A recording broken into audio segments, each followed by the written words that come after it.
तमनुपेतमपेतकृतं द्वैपायन विरह कातरयजुहावु पुत्रिति तन्मया तन्मयो विलेदुस्तं सर्वभूतहृदय मुनिमानतस्मि तमादिदेवं करुणनिधानं तमालवल्लभ सुहृदावतारम् अपार संसार समुद्र सेतुं भजामहे श्रीभागवत स्वरूपम् वंशाकल्पतरुभ्यश्च कृपा सिन्धुभ्येव च पतितानां पावनेभ्यो वैष्णवेभ्यो नमो नमः।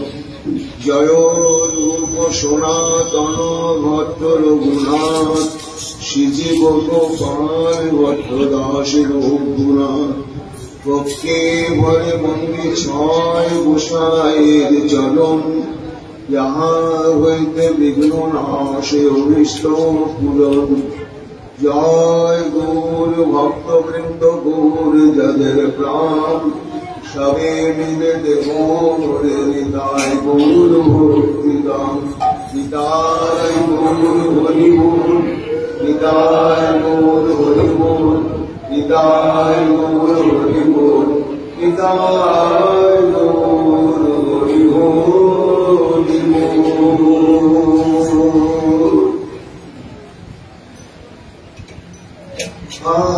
Vrindavaneshwari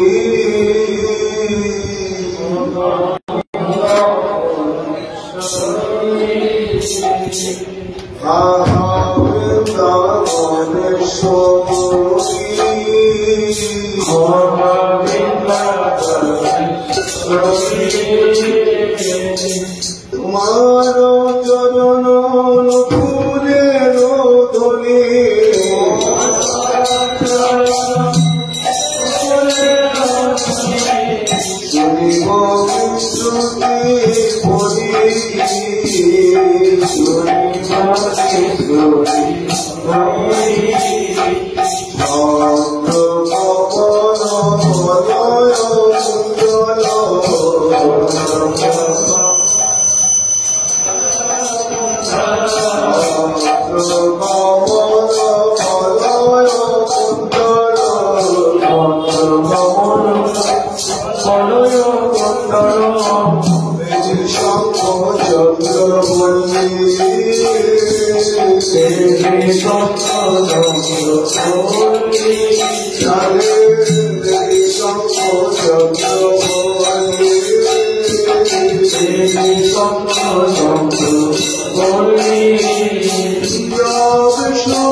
Anche stitiopi toida kimopi prolapam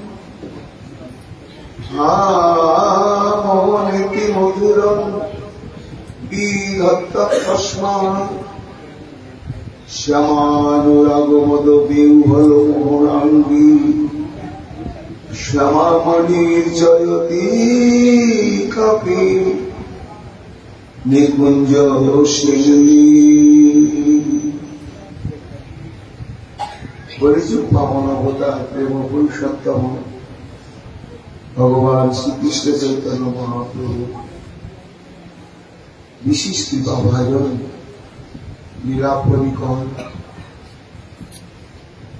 করুণাময়ী শ্রীমতী রাধারানী কৃপারসে গঠিত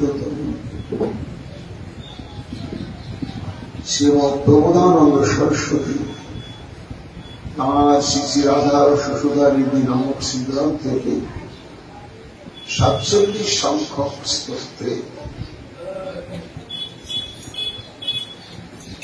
শ্যামামণি শ্রীমতী রাধারানী সর্বোৎকর্ষের সঙ্গে তার বিরাজমানতা প্রার্থনা করছেন, অর্থাৎ জয় ঘোষণা করছে। শ্যামামণি রাধারানী তার জয় ঘোষণার উদ্দেশ্য ঠিক সরস্বতীবাদ। আপনি আপনার ঈশ্বরী রাধারানীর মধ্যে তাহলে অনন্য সাধারণ এবং অদৃষ্টপূর্ব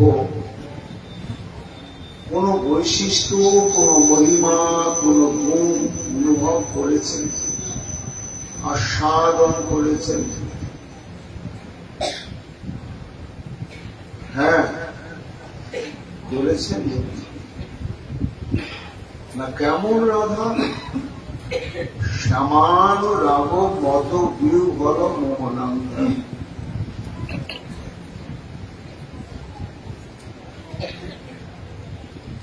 এখানে রাধারানীর বিশেষণ মোহনাঙ্গ, অর্থাৎ তার অঙ্গ প্রত্যঙ্গাদি সমস্ত কিছু এক অদ্ভুত মোহনীয় চমৎকারিতার রূপ ধারণ করেছে।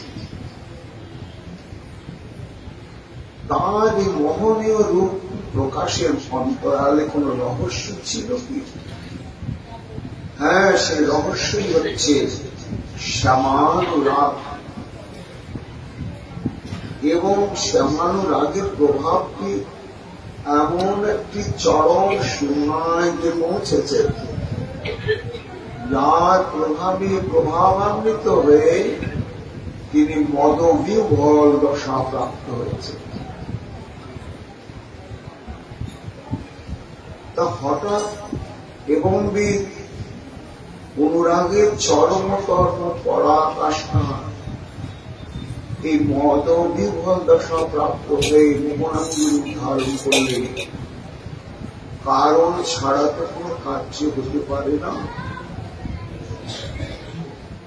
কারণ ঘটেছে, কারণটাই হচ্ছে শ্যামানুরাগ। কোন আবহে, কোন পরিস্থিতিতে? অঙ্কে স্থিতিও দ্বৈত, অর্থাৎ প্রাণ দ্বৈত, প্রাণ প্রিয়তম প্রাণবল্লভ শ্রী গোবিন্দের অঙ্কে অবস্থান করেও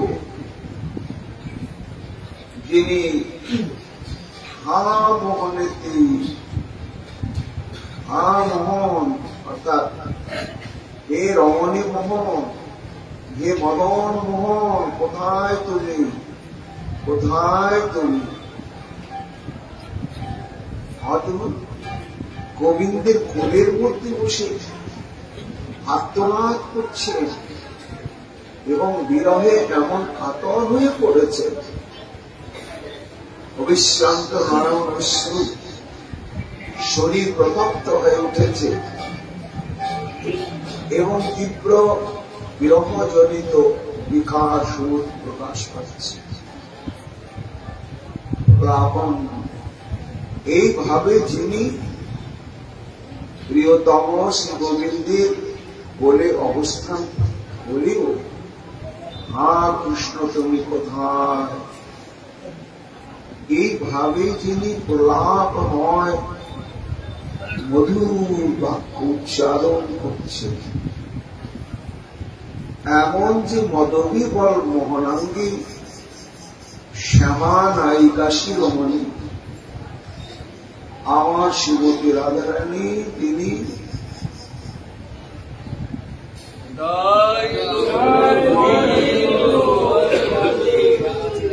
নিকুঞ্জ সীমায় অর্থাৎ নিভৃত নিকুঞ্জের মধ্যে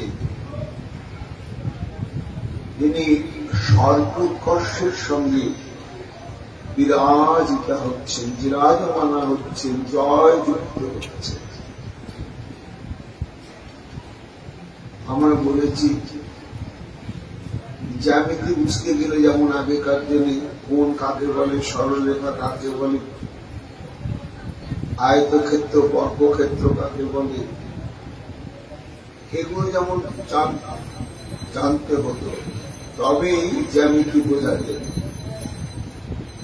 তেমনি এই রসকে বুঝতে গেলে রসের ব্যাকরণটা জানতে হবে, এবং সেটি হয় অধ্যায়ন আর মহতের মুখে শ্রবণ। এই দুই পথ ধরেই প্রজ্ঞার ভাণ্ডারে এই তত্ত্বটি উদয় হবেই হবে। এটি একটি অবস্থা। গোবিন্দের কোলের মধ্যে রাধারানী, অথচ তিনি বলছেন হা গোবিন্দ তুমি কোথায়, অভিনয় করে বলছেন না, যথার্থ একেবারে ব্যাকুল আত্মনাদ উচ্চ হারিয়ে ফেলেছে। হয় নাকি এরকম কখনো? হওয়া কি সম্ভব? মহাজন বলছেন হয়। ঠিক এটাই হয় না, কিন্তু এইরকম ঘটনা আমাদের জীবনে ঘটে, কিন্তু তার মধ্যে রস নাই। কেন রস নাই? ওটা ভগবত বিষয় নয় বলে রস নাই, কিন্তু ঘটনার সঙ্গে একটা সাদৃশ্য আছে। সেই ঘটনাটা কি? অনেক সময় কাজের ফাঁকে মাথায় গামছাটা বেঁধেছে কোন কারণ, তারপরে হঠাৎ যখন গামছার প্রয়োজন পড়ল তখন গামছা খুঁজে পাচ্ছি না, গামছা খুঁজেই পাচ্ছি না। খুঁজতে খুঁজতে প্রহরের পর প্রহর এগুলোকে তাকে জিজ্ঞাসা, যা গেল কোথায়, গামছাটা গেল কোথায়? আর এই মুহূর্তে তার গামছার প্রয়োজন আছে, কিন্তু নিজের মাথায় যে বাঁধা আছে এটি এমন ভাবে যে বিস্মৃত হয়ে গিয়েছে বুঝতেই পারছে না, অথচ সত্যি সত্যি সে অন্য হয়ে গামছা খুঁজছে। এটা ঘটে কিনা? কিন্তু এটা একটা স্বাভাবিক ঘটনা, মাথায় গামছা বেঁধে গামছা খোঁজা, এটা নিয়ে রস নয়। তাই ভক্তগণের এই ঘটনা পরম্পরা শ্রোতব্য কীর্তব্য নয়, কিন্তু একই বিষয়। যেমন গামছাটা আমার মস্তকে লেগে আছে, বেষ্টন করে আছে, স্পর্শ করে আছে, স্পর্শানুভূতি আছে, কিন্তু ওই গামছাতে যে নেই, মনটা ওইখানে চলে গেছে, তখন স্পর্শে থাকা গামছার অনুভূতিটা মন নিতে পারছে না। ওই গামছা যে নেই, মন এটাই নিচ্ছে। এটা হয় কেন? এটির কারণ না বৈষ্ণব রসিক দার্শনিক তত্ত্বজ্ঞ আচার্য রূপ গোস্বামী পাঠ বলছে, এটি হচ্ছে প্রেম পরম্পরার একটা স্তর। কেমন পরম্পরার স্তর না, এটা বুঝতে গেলে একটু আগের থেকে আমাদের আসতে হবে না। এই যে রাধা গোবিন্দের প্রেম, এই প্রেম তো একই, কিন্তু একটা প্রেমেরই দুটো দিক আছে। যেমন টাকা একটি, কিন্তু তার এপিট আছে আর ওপিট আছে। তেমনি অবৈতব কৃষ্ণ প্রেম এক, কিন্তু এপিট আর ওপিট আছে। এপিট ওপিটের তাৎপর্য কি না, সম্ভব বিপ্রলম্ব বিবিধ শ্রীঙ্গা। আমাদের কৃষ্ণদাস কবিরাজ গোস্বামী পাঠ হচ্ছে নিতাই গৌর হরি বল, নিতাই গৌর হরি বল, গৌর হরি বল, গৌর হরি বল।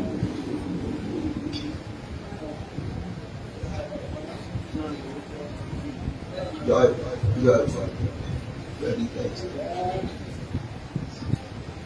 কবিরাজ গোস্বামী পাঠ সেটি বলছে যে এই অকৈতব কৃষ্ণের প্রেমের দুটো দিক।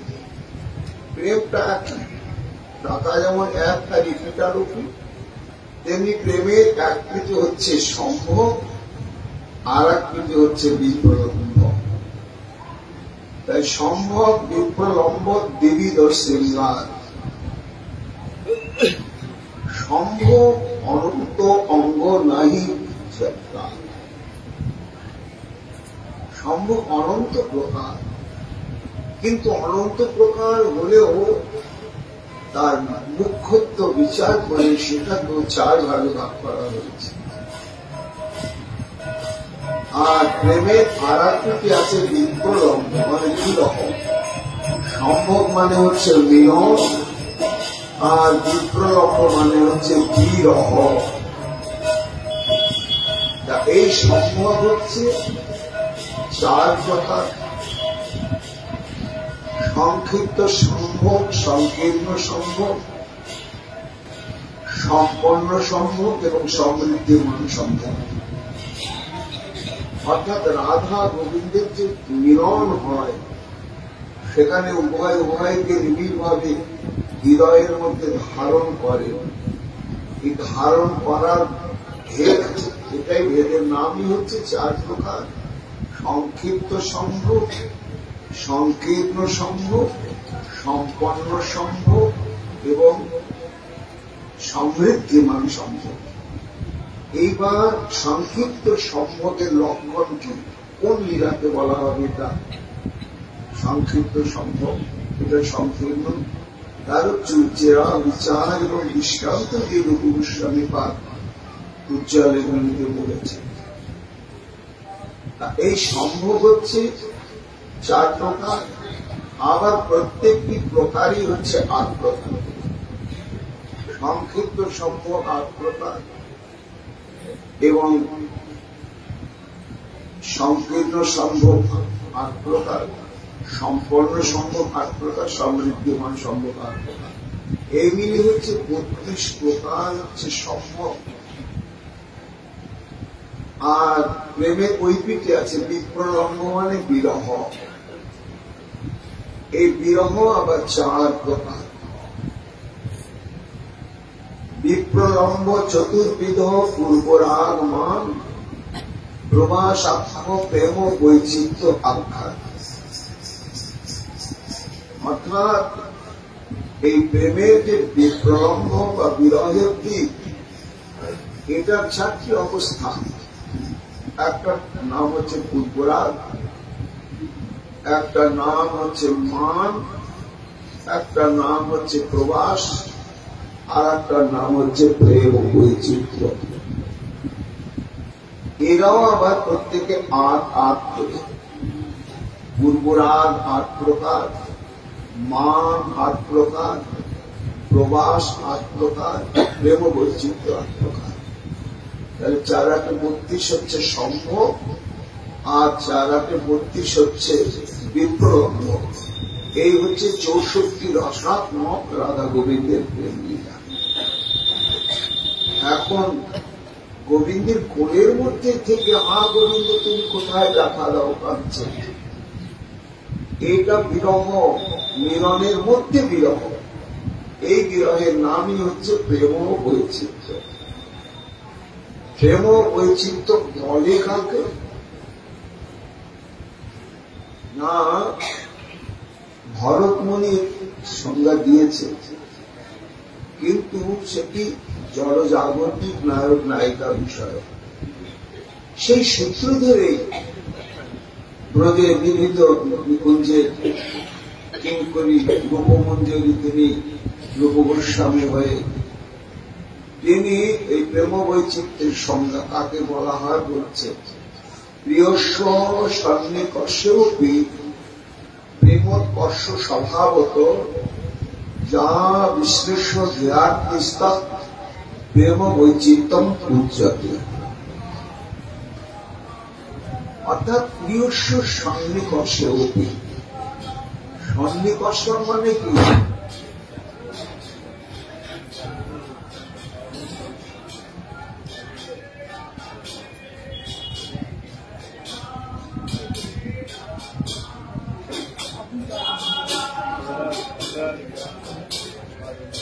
अरे बोल कितनी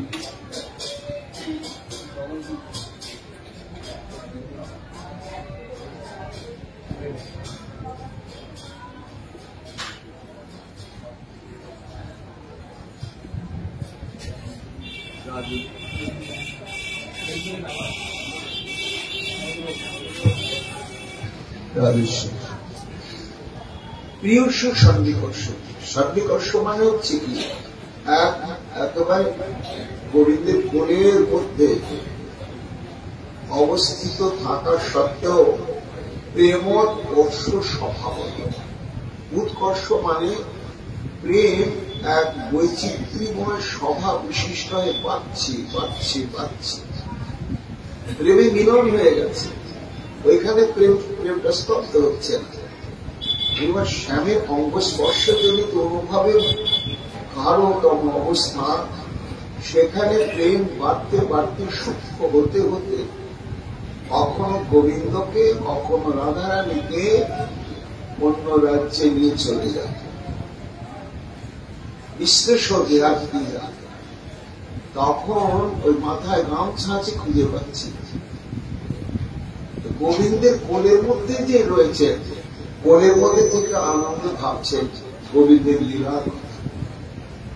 তো লীলা তন্ময়ত্বটি এমন গাঢ় হয়ে গেল, শ্রীকৃষ্ণের স্পর্শের অনুভূতিটা হারিয়ে গেল। তখন লীলার অনুভূতিটা এসে উপস্থিত হল। যখন লীলার অনুভূতিটা প্রাধান্য পেল, তখন আর কৃষ্ণের অনুভূতি আসছে না। হ্যাঁ, এই তো ছিলাম, এই কোথায় গেল? এরই নাম হচ্ছে বৈচিত্র্য। বৈচিত্র্য অর্থাৎ চিত্তের এক অদ্ভুত বিকল দশা, তাকে বলা হচ্ছে প্রেম বৈচিত্র্য। এটি গোবিন্দের আস্বাদ্য, রাধারানীর আস্বাদ্য। কেন এই দশাটা শুধু রাধারানীর হয় তা নয়, গোবিন্দেরও হয়। রাধারানীকে বুকে জড়িয়ে ধরে মনে হলো রাধা নেই, তখন হা রাধে তুমি কোথায়, দেখা দাও। আর্তনাদ করছে, কাঁপছে, বিভোর হয়ে পড়েছে। বুকের মধ্যেই রাধারানী বসে আছে কোলের মধ্যে, অথচ চোখের জলে রাধারানী স্নান করছে। রাধারানী দেখছে, আস্বাদন করছে। প্রেম এইভাবে তোমাকে করে। আবার রাধারানী যখন হা কৃষ্ণ বলে কাঁদছেন, তখন গোবিন্দ সেটি অনুভব করেছে। দৃষ্টান্ত হয়েছেন গোস্বামী গান আবিরেন্দ্র সুতে স্ফুরদ্যপে পুরস্তি প্রাণ রাগোত্থয়া বিশ্লেষ্য জল সম্পদা বিবসতি রক্তন্ত উদ্ঘূর্ণিতা কান্তমেশ্বরী দর্শয়িতে দর্শনের উদ্ঘূর্ণ সম্পান পুরা রাধা হন্ত তথা ব্যচিষ্টত যত কৃষ্ণকে অভূত বিস্মৃত।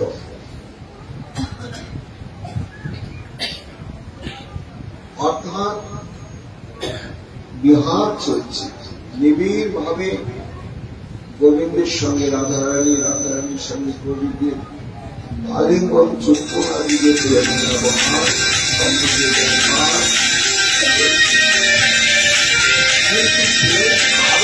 श्री राधा श्री राधा श्री राधा श्री राधा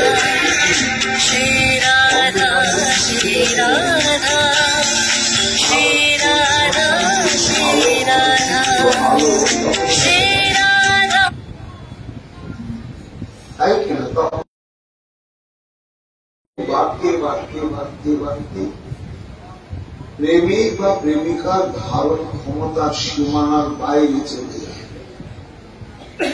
যখন ধারণ ক্ষমতার সীমানার বাইরে চলে যায় তখন হয় প্রেমিকের নয় প্রেমিকার ঠিক এই দশায় অবস্থা হয়। সেই কথা বৃন্দা খুলে বলছেন দেবী পূর্ণমাসীর কাছে যে মা কি অদ্ভুত রাধা গোবিন্দের প্রেম। কেন কেন বৃন্দে? না আমি অদ্ভুত দৃশ্য দেখে এলাম। কি দেখলে? না আবিরেন্দ্র সুতে স্ফুরতপি পুরস্কৃত রাহুল একেবারে ব্রজরাজনন্দনের কোলে অবস্থিত থাকার সত্ত্বেও এমন বিরহ জলে কাতর বিবশ বুদ্ধি প্রাপ্ত হয়ে মহা উদ্পূর্ণ এবং প্রাণটা বেরিয়ে যাচ্ছে। সুখী সুখী একবার তো একবার পরমেশ্বরকে দেখা, আমাকে তোরা কিনে নে, একবার দেখা। আর দেখাবে কোথায় দেখাবে? তুমি তো তার অঙ্কের মধ্যে কোলের মধ্যেই বসে আছো। ধৈর্য হারিয়ে কাঁদতে কাঁদতে একগুচ্ছ মুখে ধরেছে। দৈন্যতা প্রকাশ, প্রেম দৈন্য। এই দহনটি তৃণ ধারণ করে সখীদের চরণে পড়ে বলছে একবার কি আমাকে এনে দেখা, আমাকে এনে দেখা। অথচ গোবিন্দের কোলের মধ্যেই বসে আছে। এই হচ্ছে প্রেম বৈচিত্র্যের বৈশিষ্ট্য। আজকে শ্রীমতী রাধারানী আমার সেই প্রেম বৈচিত্র্যের চরম উৎকর্ষময় অবস্থা প্রাপ্ত হয়েছে। এই অভিনব প্রেম বৈচিত্র্যের একটি অভিনব দৃষ্টান্ত দিয়েছেন আমাদের কবিরাজ গোস্বামী পাদ গোবিন্দ লীলামৃতের চতুর্দশ সর্গে।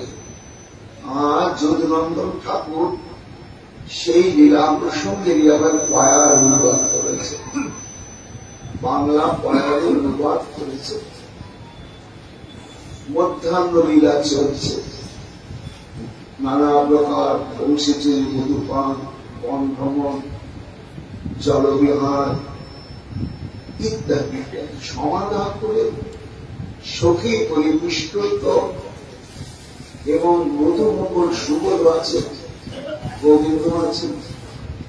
সবাই মিলে রাধাকুঞ্জের উত্তর দিকে যে ললিতানন্দ কুঞ্জ, সেই কুঞ্জের মধ্যে প্রবেশ করেছে। আর যখন প্রবেশ করেছে তখন একটা ঘটনা ঘটল। ললিতানন্দ কুঞ্জে প্রবেশিলে পর সখী মুখ গন্ধে এক আইলা মধুকর। রাধারানী এবং সখীগণ পদ্মগন্ধ বিশিষ্টা, তাদের মুখ থেকে টাটকা পোড়া ফোটা পদ্মগুলির গন্ধ বেরোয়। তো তারা যখন কুঞ্জের নানা রকম বিহারাদি সমাধা করে ললিতানন্দতা কুঞ্জে প্রবেশ করেছে, তো একটা মধু পিয়াসী ভ্রমর পদ্মগন্ধে প্রলুপ্ত হয়ে একেবারে সখীদের মুখে এসে ভব করে খুব চিরা করবার চেষ্টা করছে। তাই সখী মুখ গন্ধে এক আইলা মধুকর, সযতনে তারি দূর কইল সখীগণ, রায় মুখ পদ্মে ভৃঙ্গ জুড়িল গুণ। সখীরা ভ্রমরটাকে তাড়িয়ে দিয়েছে, এমন করে তাড়িয়ে দিয়েছে আর সখীদের মুখে বসার সুযোগও পাচ্ছে না। কিন্তু থামছে না, দৈবক্রমে রাধারানীও তাদের কাছে রয়েছে, রাধারানীর পদরে গিয়ে পড়ছে। মোমরা তো মৌমাছি, বড় মোমরা কালো মোমো করছে। রাধারানী তো ভয় পেয়ে গিয়েছে। তাহাতে দাসিতাদনী নিদ্রান্ত ধুনাম কটপট করে বলছে, এই এদিক আসবে না, এদিক আসবে না, যতই বলবে গৌরাকে আর শোনে, একেবারে মুখে অধরের উপরে বসবাকে বসবই হচ্ছে। রাধারানী আর কিছুতেই আলাপি পাচ্ছেন। শেষে পানি কর্মচারী সে ভ্রমণে খেলা, তখন হাত চালনা করছে, তাও তখন যাচ্ছেন না। তর্জন গর্জন সহ হস্ত চালন, তাতে চমৎকার করে বাজে কঙ্ক আদি গালা দিতে লাগবে ভ্রমণ যাচ্ছে। তাই দেখতে পাচ্ছিস না কত কর্তব্য বলতে আমার কাছে জানিয়ে দিচ্ছে। আর হাতকে বিতাড়িত করছেন, কম্পন করে পাচ্ছে। তথাপিও সেই ভৃঙ্গ দূর না হয়ে গেল। এত চেষ্টা করেও ভ্রমরাতাকে রাধারানী নিজের মুখের কাছ থেকে অন্যত্র সরাতে পারলেই একেবারেই পারলেন। পরিমল লোভের সদা তথা ঘুরিতে লাগিল। টাটকা পদ্ম ফুলে গন্ধ পেয়েছে ভোমরা, যাবে কেন? ঘুরে ঘুরে বসবানোর চেষ্টা করছে। রাধারানী দেখলেন মুখটা আমি তাড়াতে পারছি না, আর সখীরা আমার থেকে তাড়িয়ে দিল, ওদের কাছ থেকে আমার কাছে চলে এল। গোবিন্দ বসে আছে, একবার গিয়ে গোবিন্দের কোলের মধ্যে বসে গোবিন্দের কৃত করণেটাকে টেনে মুখটা ঢেকে দিয়েছে।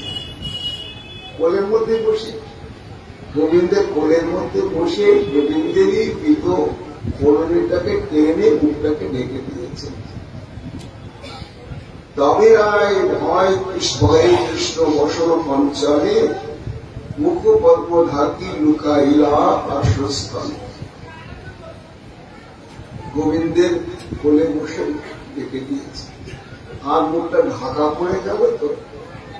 ভ্রমরা এবার প্রতিহত হয়ে গেল, আর উপায় নেই, মুখটা ঢাকা পড়ে গেল, আমি বসবই কি। তখন নিরুপায় হয়ে বাধ্যতামূলক ভ্রমরটা উঠে চলেই গেল। কিন্তু রাধারানী তো কখনো ঢাকা মুখ আর ভাবছেন বর্তমান ভ্রমরটা বোধহয় আছে। তখনও চুপচাপ মুখ ঢেকেই আছে। আর সখীরা দেখছে ও তো চলে গেল ভ্রমরটা। তখন বলছে ওরা দে মুখ খোলো, আর ঢেকে রেখেছ কেন? বলি পদ্ম বনে গেল সখীরা দেখিয়া, কহিতে লাগিলা কবি ঈষৎ হাসিয়া। তারা একটু হেসে বলছে, আর ভয় নাই মধুসূদন লাগিয়া, পদ্মারী নিকটে গেল এবে সে চলিয়া। রাধে ভোমরাকে নিয়ে আর ভয়ের কারণ নাই, কারণ সত্যি ভ্রমণটা চলে গেছে তো ভাষাটা কি প্রয়োগ করছে? আর ভয় নাই মধুসূদন, ভ্রমণের এক নাম মধুসূদন, আর গোবিন্দের এক নাম মধুসূদন। মধুসূদন মানে গোবিন্দ, আর মধুসূদন মানে ভোমরা। এখন সখীরা তো মধুসূদন শব্দে ভোমরাই ধরল, যে মধুসূদন চলে গেল। কোথায় গেল? পদ্মালি। পদ্মালি মানে পদ্মের বাগান, অর্থাৎ রাধাকুণ্ডের 4 বর্ণের বাগান আছে, সেখানে প্রস্ফুটিত কমল আছে, মধু আছে। তাই নির্বায় হয়ে ভ্রমরাটা সে আবার পদ্ম বাগানেই চলে গিয়েছে। রাধে একেবারে আমরাও তাকে তাড়িয়ে এমনভাবে তাড়িয়ে দিলাম, আর কখনো আসবে না। নিবারিণ সবে তারি যত্ন করিয়া, তাই শত এইবারে দিয়াছে চলিয়া। আমরা ভাবে তাড়িয়ে দিলাম, সৎ ভ্রমর আর কখনো আসবে না। যেই বলেছেন বলেই বসে আছে। আর পৌরনীতি মুখটা ঢাকায় শুনলেন মধুসূদন আর পদ্মালি। এইটার মানেটা অন্যভাবে ধরল। মধুসূদন মানে গোবিন্দ, তাহলে গোবিন্দ গেল কোথায়? পদ্মালি। পদ্মা মানে পদ্মা সখী, চন্দ্রাবলী, আলী মানে সখী, অর্থাৎ পদ্মার সখী হচ্ছে চন্দ্রাবলী। তাহলে চন্দ্রাবলীর কাছে চলে গেল। আমার গোবিন্দ চন্দ্রাবলীর কাছে গেল, আর এরা আমাকে আবার শুনিয়ে বলছে, মজা করে পাচ্ছে। হ্যাঁ, শুনি প্রবর্তিত প্রেম হইলা অন্ধমতা।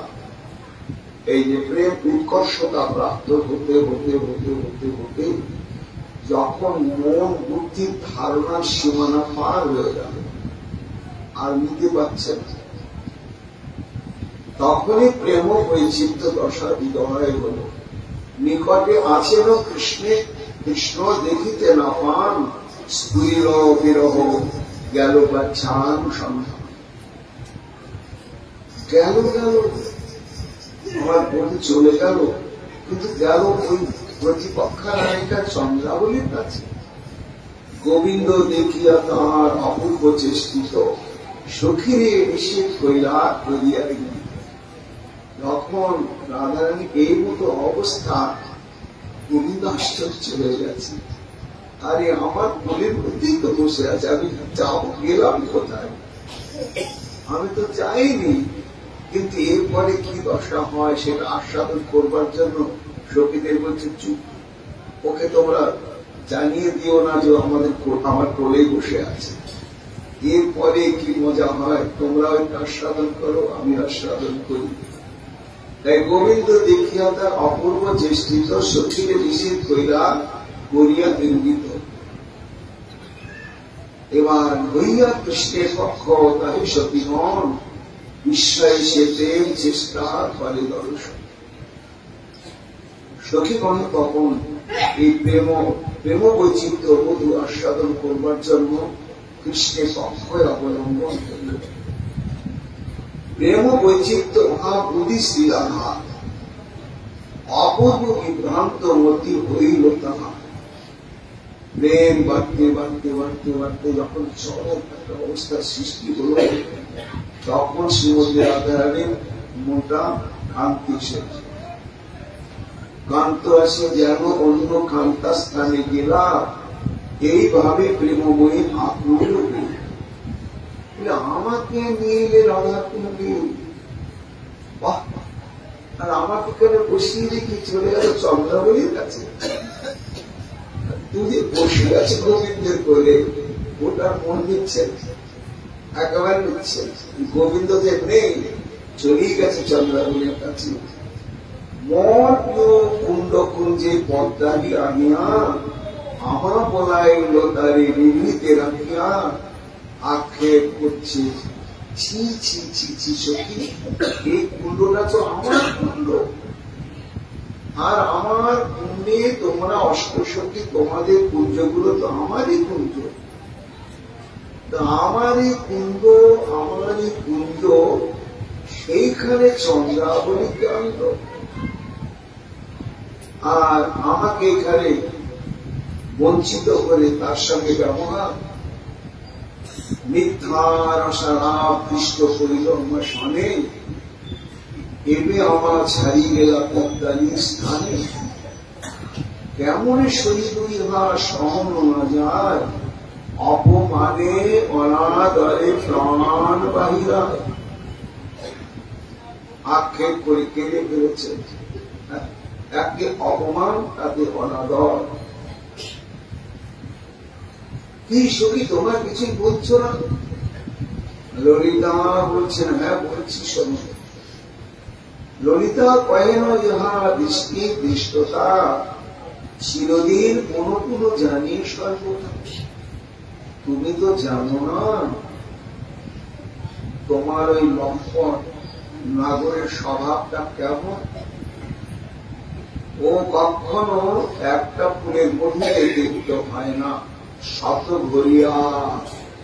আমরা খুব ভালোভাবে জানি ভাই, খুব ভালোভাবে জানি, ওই জন্য থেকে ফাঁকে ফাঁকে ফাঁকে ফাঁকে থাকি।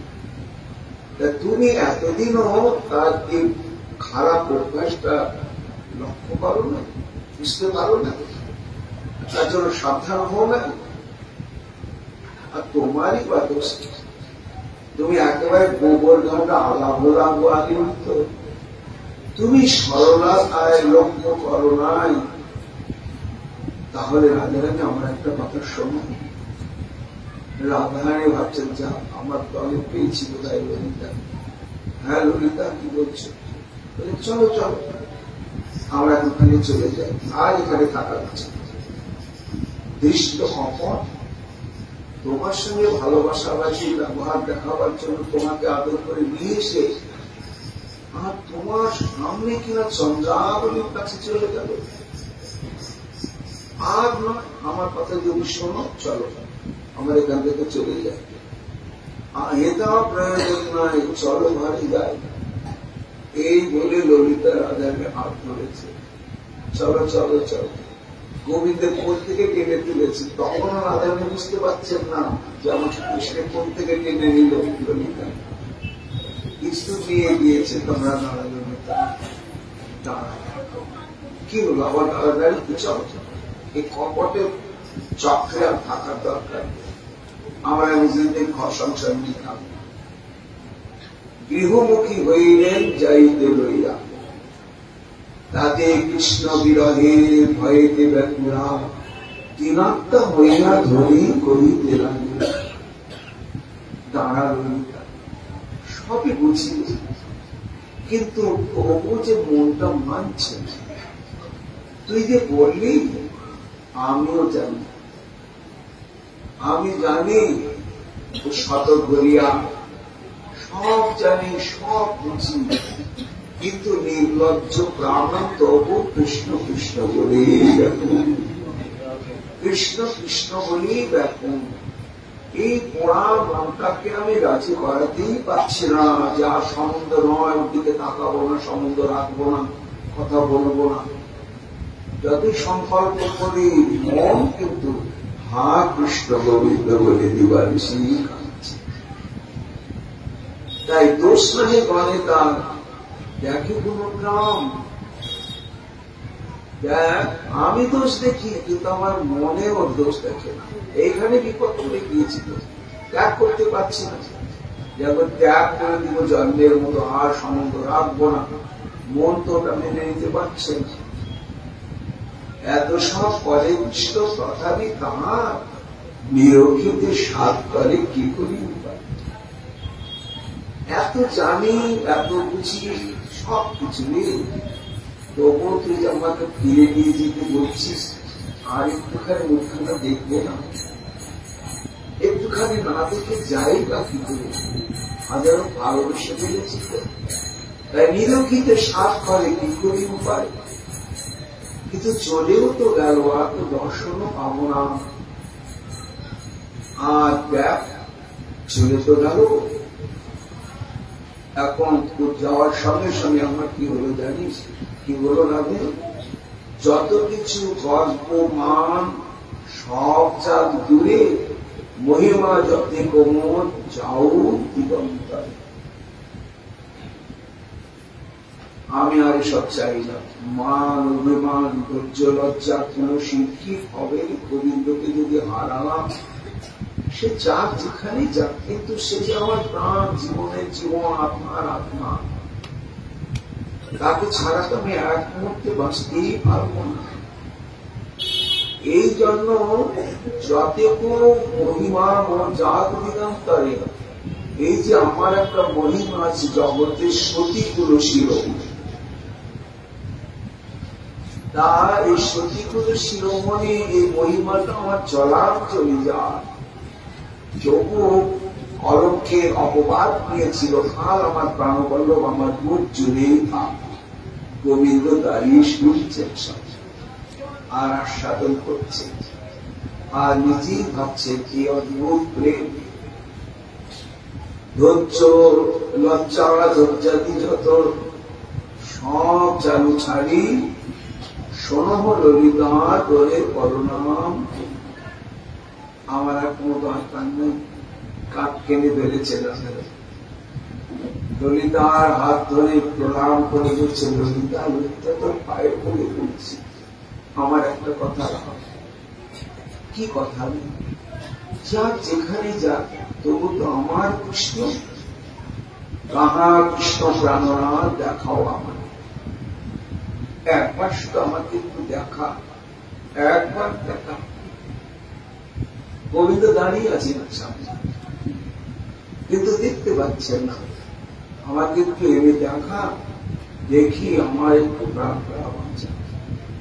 কাহা কৃষ্ণ প্রাণনাথ দেখাও আমারই।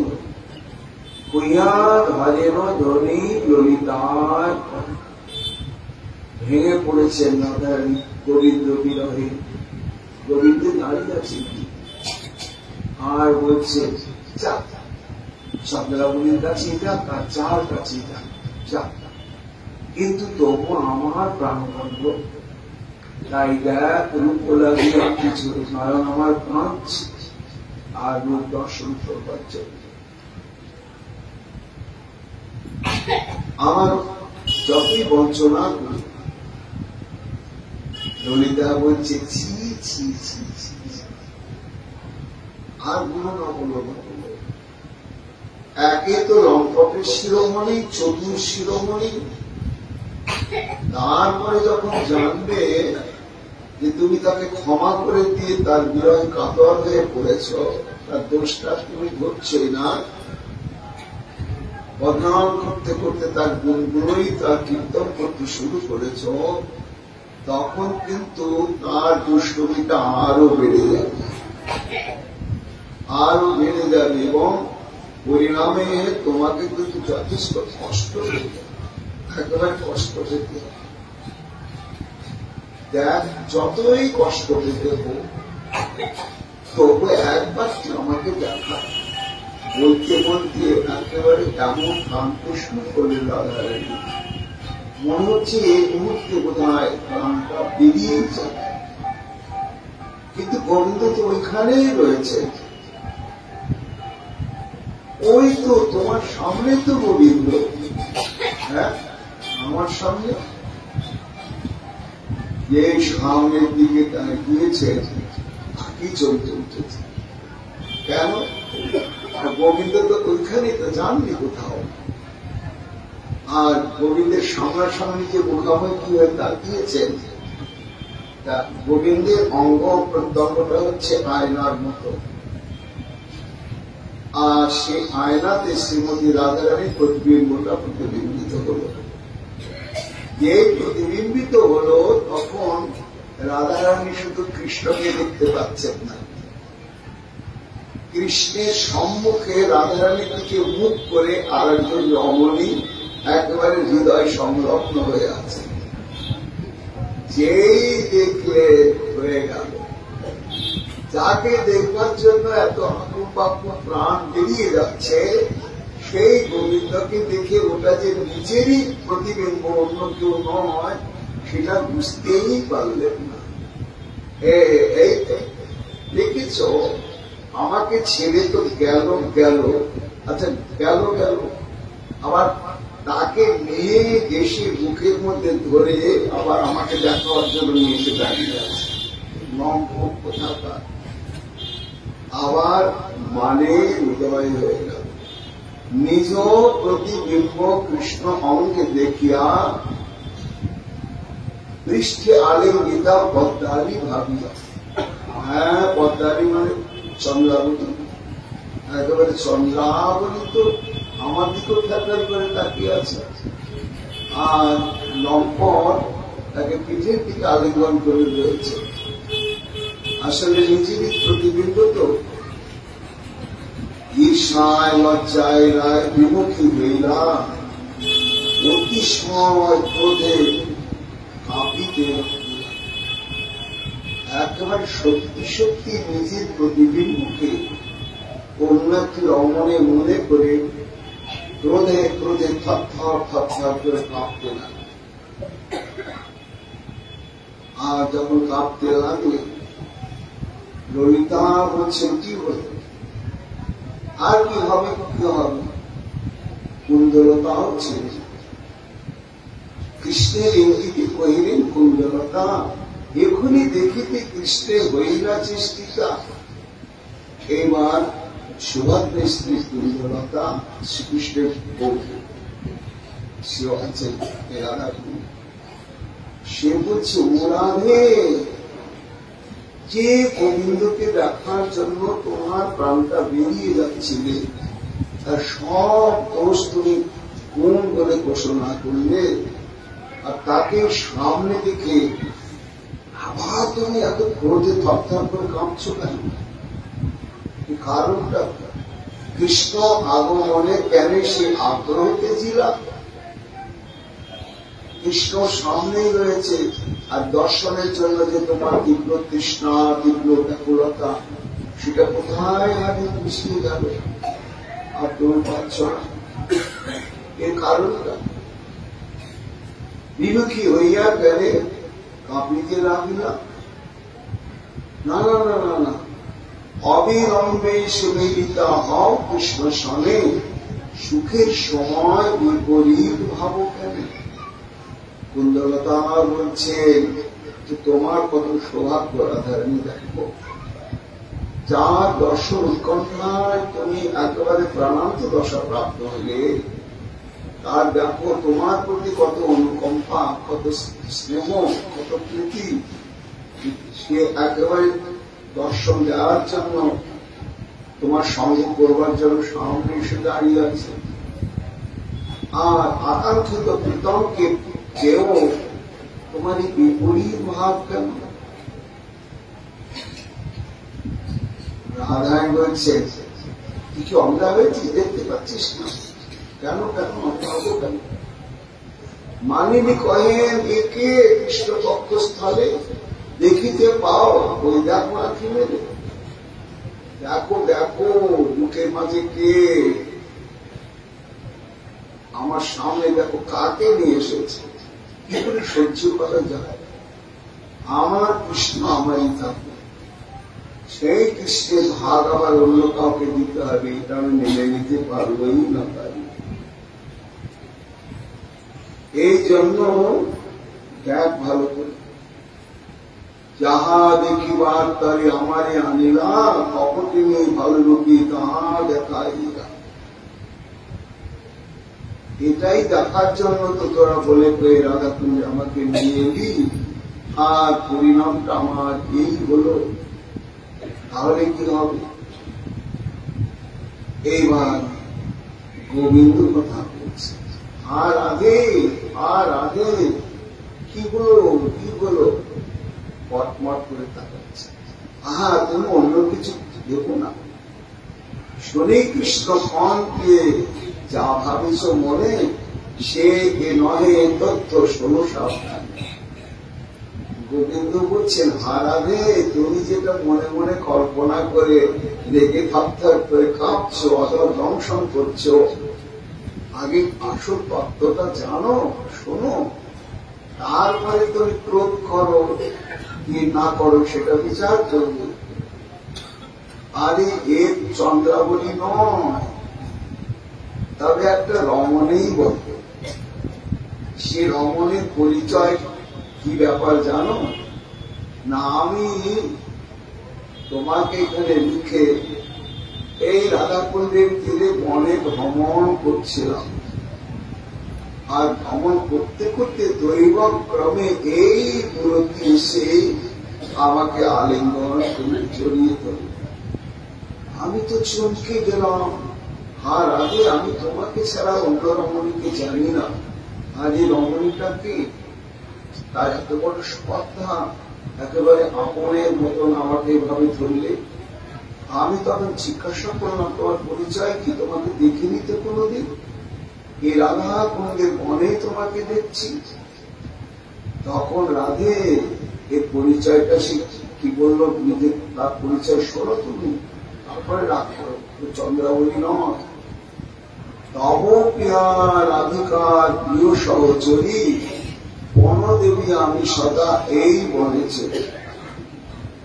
আমাকে বলছে এই রমণীটা নাকি তোমারই সহচরী, তোমার খুব অন্তরঙ্গা অভিন্ন হৃদয় সহচরী, আর এই রাধাকুণ্ডের বনে বনেই সে বিচরণ করে।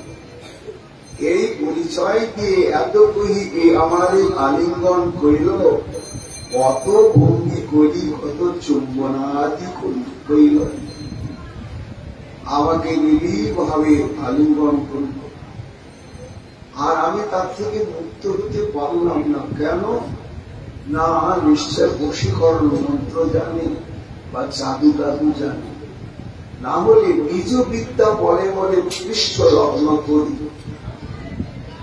অর্থাৎ কোন মন্ত্রের দ্বারা দেখো ওর পিঠে আমাকে এমনভাবে লাগিয়ে নিয়েছে, আমার মুখটার পিঠে এমনভাবে আঁকার মতো লেগে গেছে যে আমি নিজেকেও সরাতে পারছি না, আর ওকে সরিয়ে ঠেলে যে সরিয়ে দেব সেটাতেও পাচ্ছি না।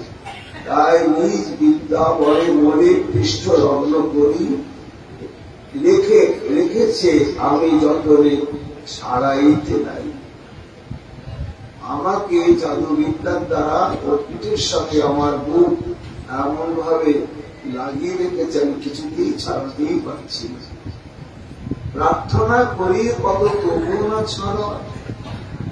আমি বললাম তুমি আমার রাধারানীর সহচরী, অন্তরঙ্গা সহচরী, কিন্তু এই বক্ষের মধ্যে তো একমাত্র রাধারানীর স্থান, আর তুমি আমার তোমার পৃষ্ঠ প্রদেশটাকে সংলগ্ন করে কি জাদু দিয়ে আটকে দিলে আমি তোমাকে সরাতে পারছি না, নিজেকে সরিয়ে নিতে পারছি না। প্রার্থনা করি কত তবু না ছাড়ায়, অত্যন্ত কামুকি এই মোর মনে লয়। আসলে ওটা তো রাধারই প্রতিবিম্ব। তোমার নিজ সত্যি হয় নিষেধ আরে, আর যেন মরে বিড়াল দান নাহি পায়।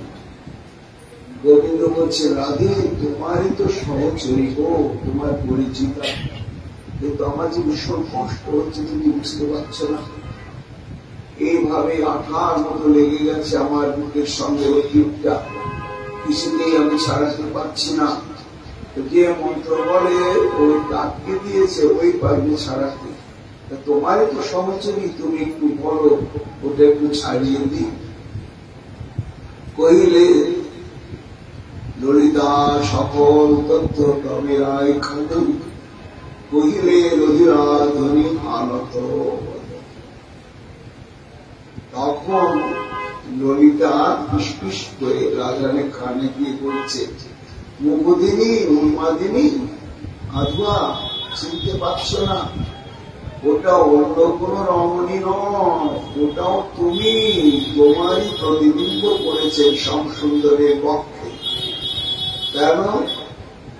তুমি ছাড়া শ্যামসুন্দর কাউকে এইভাবে নিতে পারে না, আর শ্যামসুন্দর ছাড়া তুমি কাউকেই জানো না, এই জন্য ওটা তোমারই প্রতিবিম্ব। নয়ন নিকটে কৃষ্ণ কাজে নাহি হেরো, আত্মপ্রতিবিম্বে অন্য নারী বোধ করো। চন্দ্রাবলী বলি সংখ্যা কর সর্বঠাই, হইছে চিত্র প্রেম নৃত্য আহা দেখি। এই হচ্ছে অদ্ভুত প্রেম বিচিত্র লীলা, মধ্যাহ্নকালীন লীলায় এই রাধা কুণ্ডের ঘটনা। কিন্তু সরস্বতীপাদ কিঙ্করীর স্বরূপে যে শ্যামা নায়িকামণি শিরোমণি রাধারানীর এই প্রেমোৎকর্ষ ঘোষণা করছে, সেই লীলাটি আরো একটু গভীর মহারম পদাবলীতে অভিভূত হয়েছে। রাধারানীকে অনুসার করিয়ে নিয়েছে সেই সখীরা, কৃষ্ণ মনমোহিনী সুন্দর করে সাজিয়ে নিয়েছে। তারপরে কুঞ্জ সজ্জার প্রস্তুত করেছে। কেমন ভাবে প্রস্তুত করেছে না, কুঞ্জ সজ্জা প্রস্তুতের পরিপাটি আছে,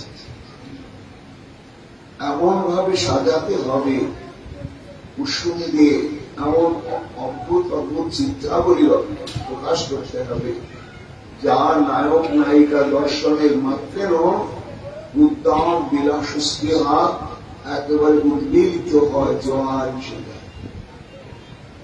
সেইভাবে কিঙ্করী বিলাসের শয্যাকে প্রস্তুত করেছে। কিভাবে সেটি না, মিলন উন্মুখ ময়ূর ময়ূর, মিলন উন্মুখ যেমন হরিণ হরিণী, একটা হরিণের সঙ্গে মিলবার জন্য উৎকুঞ্চিত অবস্থা প্রাপ্ত হয়েছে।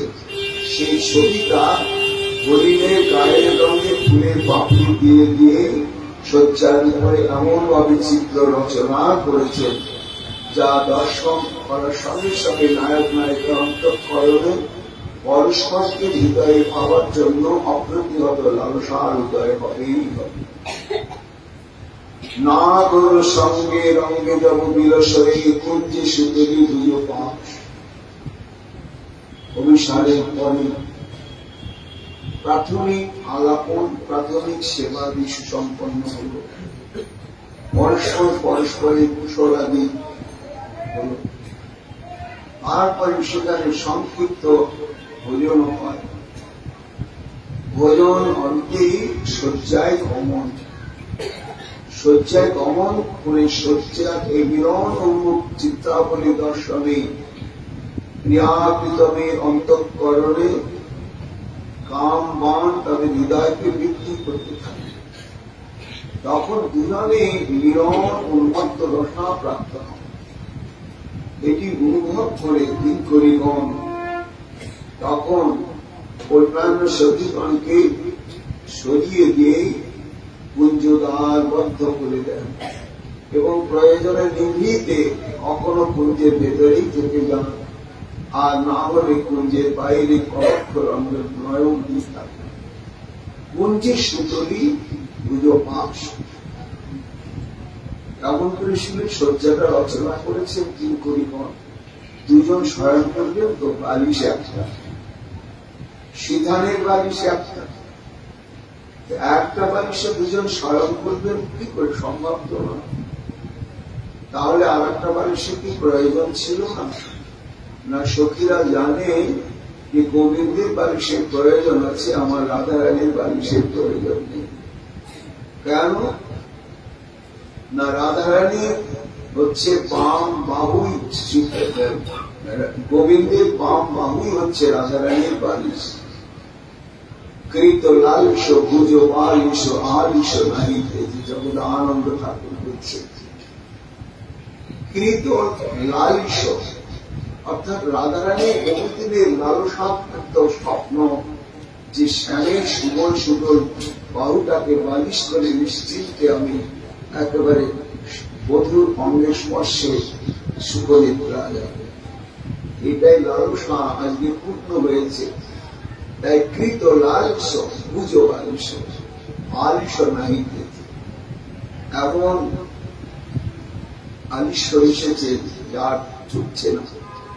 আবার মহাজন বলছেন কৃত নালিশ, কৃত নালিশ মানে অভিযোগ।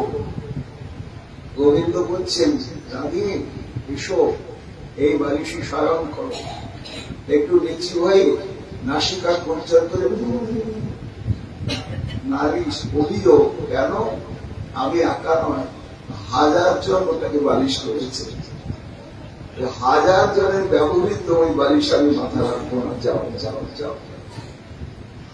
গোবিন্দের বদনখানা শুকিয়ে গেল আতঙ্ক, যে আতঙ্কে শুকিয়ে গেল রাধারানী বুঝলেন, সঙ্গে সঙ্গে আবার আদর করে সেই পুজো বালিশে মস্তক দিয়ে শুয়েছেন। কুঞ্জে সুতলি পুজো পাশে নিবিড় ভাবে এমন ভাবে আলিঙ্গনাবদ্ধ হলেন যে সেখানে একটা কেশ প্রবেশ করবে তার ফাঁক। ভাবছেন শ্রী গোবিন্দ রাধারানী, ভাবতে ভাবতে ভাবতে ভাবতে মনে পড়ে গেল যে চন্দ্রাবনের কাছে গিয়েছে। মনে পড়ে গেল মানে মনটা ওটাই নিয়ে থাকলো। আর যে গোবিন্দকে জড়িয়ে ধরে শয়ন করে রয়েছেন, এই বাস্তব স্মৃতিটা মন আর নিতে পারল না। যখন নিতে পারলে না, তখনই ওই বিদ্যার ঘরে তখন কানু কানু করি রোবত সুন্দরী দারুণ বিরহ উদাস। হা প্রাণনাথ, হা প্রাণনাথ, তুমি কোথায়, তুমি কোথায়? আমাকে অপনে ভাসিয়ে চলে গেলে, একবার তো দেখা দাও, একবার তো দেখা দাও।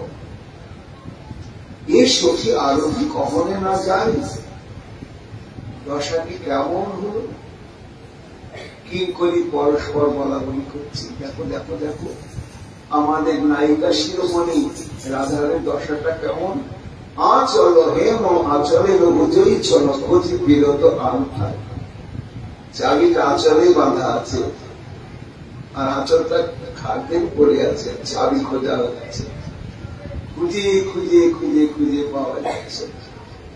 আঁচলে বাঁধা চাবিটা অন্য মনস্ক হেতুতে হয় এরকম ঘরে খুঁজে খুঁজে পাওয়া যায় না। তারপর আঁচল হেম আঁচলে রঘু চৈতন্য, আঁচলে বাঁধা সোনা আঁচলেই আছে, খুঁজি ফেরত আনতায়, অন্য জায়গায় খোঁজাখুঁজি চলছে।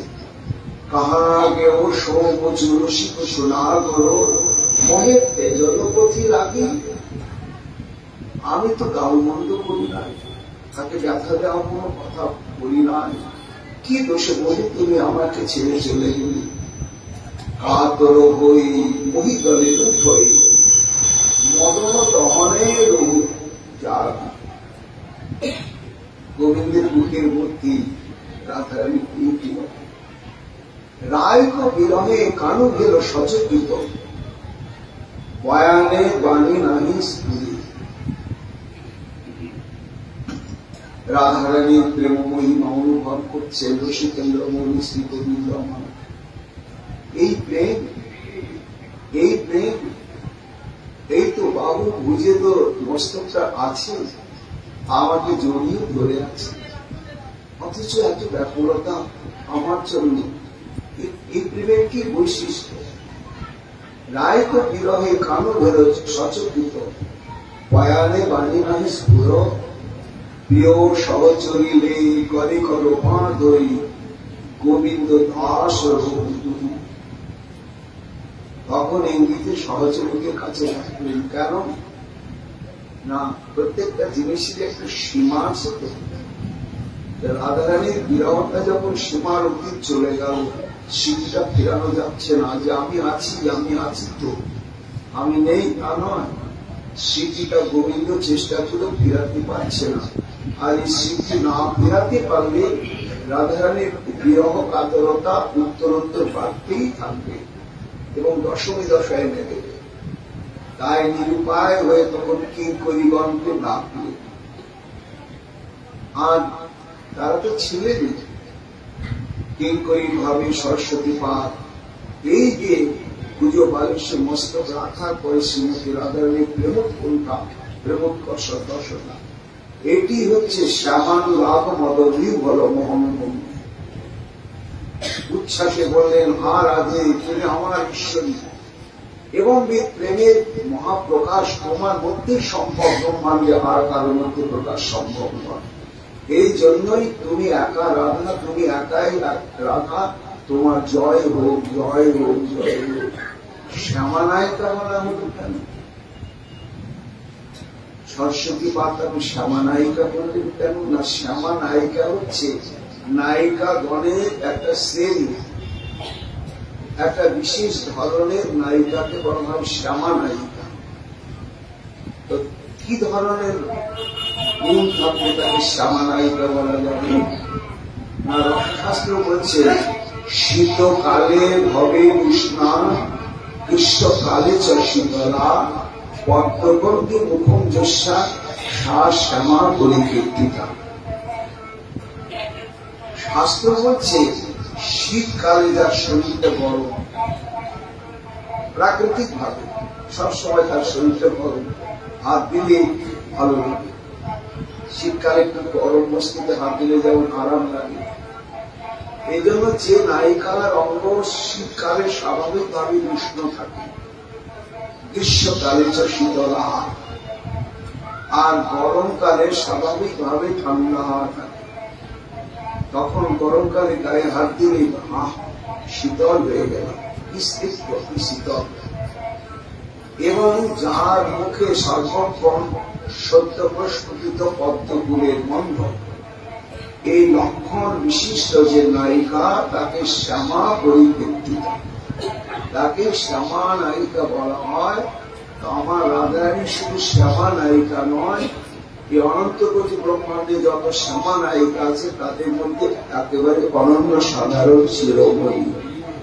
এমন শ্যামা নায়িকা, শ্যামানুরাগ মদনীর্ভরা মোহনাঙ্গী শ্যামা নায়িকা শিরোমণি আমার রাধারানী নিকুঞ্জ সীমায় জয় হোক, জয় হোক, জয় হোক।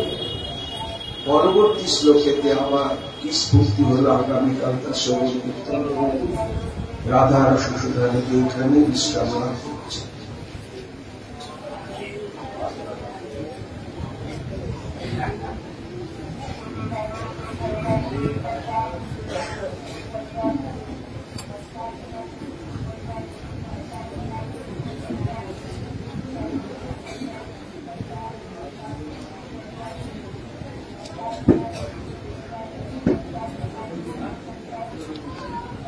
Ay,